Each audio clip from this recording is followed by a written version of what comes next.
अस्सलाम वालेकुम, I am Safeer Khan and I hope आप तमाम भाई खैरियत से होंगे। आज की वीडियो में एक गुड न्यूज़ है बेलारूस के हवाले से।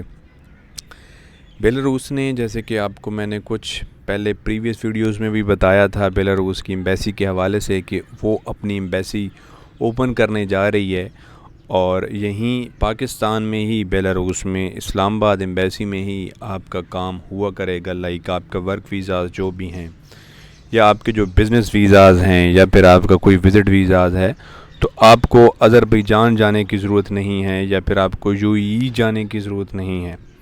इससे पहले आप तमाम लोग जितने भी पाकिस्तानी थे वो इन्हीं कंट्रीज़ में जाते थे बेलारूस के हवाले को प्रोसेस करने के लिए, अपने वर्क वीज़ाज़ को या बिज़नेस वीज़ाज़ को।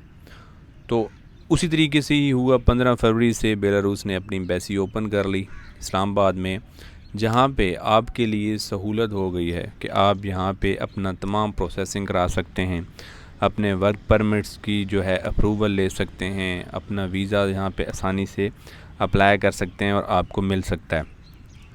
अब इसमें जो चीज़ें हैं वो थोड़ी सी समझने वाली हैं कि क्या क्या और कैसे कैसे आपको वर्क परमिट मिलेगा।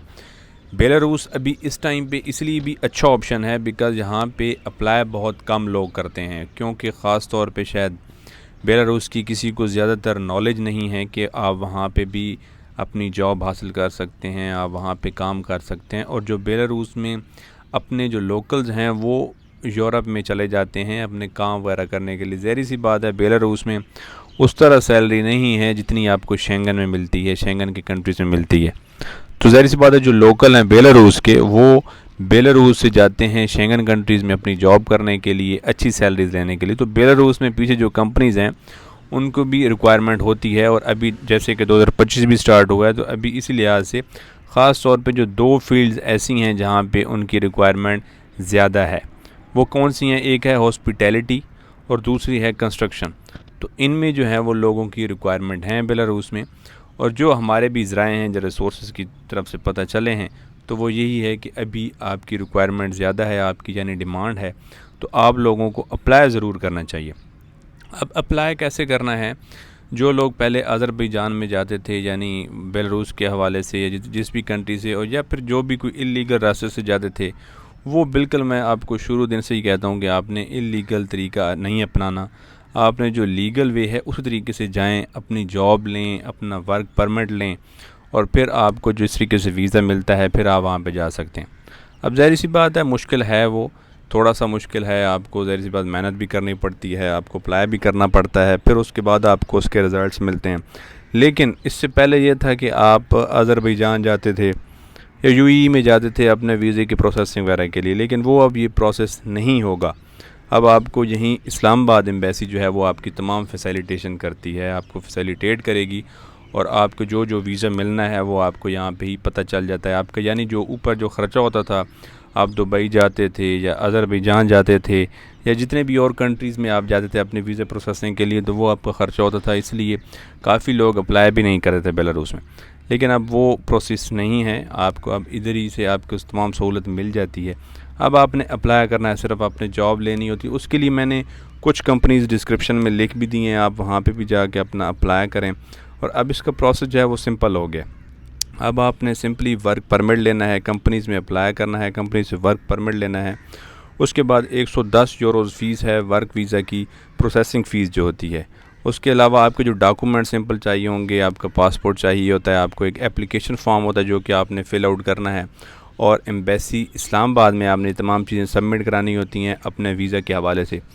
आपको विद इन 15 टू 20 डेज़ में ये जो एम्बेसी है आप रिस्पॉन्स देती है कि हाँ जी, आप जो भी हैं, आपका जो ये रिज़ल्ट है, आपको वीज़ा मिलना है या नहीं मिलना।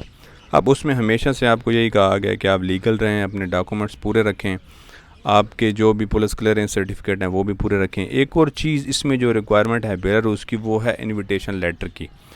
अब इन्विटेशन लेटर में भी काफ़ी लोग घबरा जाते हैं कि हमें कैसे मिलेगा या कौन सी कंपनी हमें इन्विटेशन लेटर देगी। जो कंपनी आपको जॉब दे रही है, ज़ाहिर सी बात है वो आपको इन्विटेशन भी देगी, ठीक है। तो इसमें परेशान होने की बात नहीं है, आपने जस्ट अप्लाई करना है।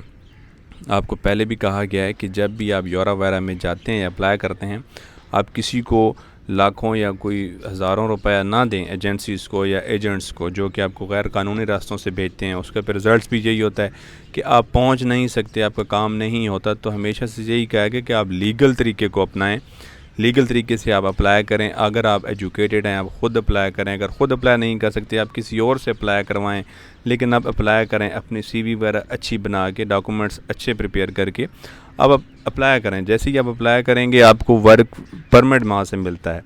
तो कंपनी से आपने वर्क परमिट लेना होता है, ठीक है। तो जैसे ही आपको वर्क परमिट मिलता है, आपने इस्लामाबाद एम्बेसी में अपनी फ़ाइल जमा करानी है, उनको ये बताना है, अपनी डिटेल्स देनी है, अपने डॉक्यूमेंट्स देनी है। बिकॉज़ उसकी वजह यह है कि अब जितने भी कंट्रीज़ हैं उन तमाम लोगों ने और ख़ास तौर पे बेलारूस ने ये बता दिया है, वो एयरपोर्ट पे ही आपको एंटर नहीं होने देंगे और उनकी रिक्वायरमेंट होती है कि आपके पास 2000 यूरोज़ लाजमी होने चाहिए, ठीक है। तो ये तमाम प्रोसेस हैं, इसलिए अब मुश्किल हो गया है कि आप इलीगल जाएँ। इलीगल अब रास्ते ख़त्म हो गए, आप लीगल तरीके से जाएँ, अपनी कंपनीज़ में अप्लाई करें, जॉब लें, जॉब को फिर एम्बेसी में अपनी फ़ाइल जमा कराएँ। विदिन 20 to 25 डेज़ आप अपना वीज़ा लें और आप इस तरीके से जाएँ। ज़ाहिर सी बात है, मैं फिर कह रहा हूँ कि आपको इसमें मेहनत करनी पड़ेगी। अब इसमें ये भी मैं नहीं कह रहा कि आपको 100% एश्योरिटी से जो अप्लाई करेंगे तो उनको ये जॉब भी मिल जाएगी, वर्क परमिट मिल जाएगा, वीज़ा मिल जाएगा। ये मैं कतई नहीं कह रहा, मैं सिर्फ ये कह रहा हूँ कि आप लोग अप्लाई ज़रूर करें। जब तक आप अप्लाई नहीं करेंगे तो आपको रिज़ल्ट तो नहीं मिलेंगे ना, ठीक है। तो जॉब पोर्टल्स आपको मैं प्रोवाइड कर दूंगा, डिस्क्रिप्शन में दे दूंगा, आप उसमें भी अप्लाई करें। कोई उसमें अगर आप हमारी सर्विस लेना चाहते हैं या हमसे अप्लाई करवाना चाहते हैं या डॉक्यूमेंटेशन कराना चाहते हैं, आप हमसे भी रब्ता कर सकते हैं। तो ये एक प्रोसेस है, ये एक लीगल प्रोसेस है, ठीक है। आप इसमें अप्लाई करेंगे, आपको वहाँ से रिस्पॉन्स आएगा। और अभी क्योंकि बेलारूस में कम लोगों ने अप्लाई किया है, वहाँ पर आपके चांसेस ज़्यादा हैं। आप अप्लाई करें, हर सेक्टर में आप अप्लाई करें। ज़ाहिर बात है आपको इसमें थोड़ा सा देखना पड़ता है, जॉब्स ढूंढनी पड़ेंगी आपको, जो जॉब्स आपकी फ़ील्ड के मुताबिक हैं वो आपको देखनी पड़ेगी, फिर आप उस चीज़ को अप्लाई कर सकते हैं। और बहुत इजी प्रोसेस है इसमें। सिंपली आपने करना क्या है, जस्ट अप्लाई करना है, वर्क परमिट लें। 110 यूरोज़ फ़ीस है। जो लोग पूछ रहे होते हैं कि वीज़ा फ़ीस कितनी है, तो बेलारूस की 110 यूरो फ़ीस है आपका वर्क वीज़ा की। आप उसमें इस्लामाबाद एम्बेसी जो कि ओपन हो चुकी है, अब वर्किंग में है, तो उसमें आप अपना केस जो है वो सबमिट कराते हैं और फिर आपको ये रिज़ल्ट्स मिलते हैं। अब उसमें डॉक्यूमेंट्स आपको मैंने पहले बता दिया, फ़ोटोग्राफ चाहिए, पासपोर्ट चाहिए valid within 1 year, invitation letter जो कि आपको कंपनी दे देगी, ठीक है। पुलिस क्लियरेंस सर्टिफिकेट आपका होना ज़रूरी है। आपके जितने भी एक्सपीरियंस लेटर्स हैं वो आप लाजमी अपने पास रखें, अपना CV रखें। तो ये जो हैं वो छोटे छोटे डॉक्यूमेंट्स हैं जिसमें आपको रखने बहुत ज़रूरी हैं, जो कि आपको अप्लाई करने में बहुत काम आते हैं। तो आपको अभी वो चक्कर है नहीं कि आप दुबई जाएंगे या आपको अज़रबैजान जाएंगे या वहाँ पे आपका ख़र्चा होगा, तो वो सीन भी ख़त्म हो गया है।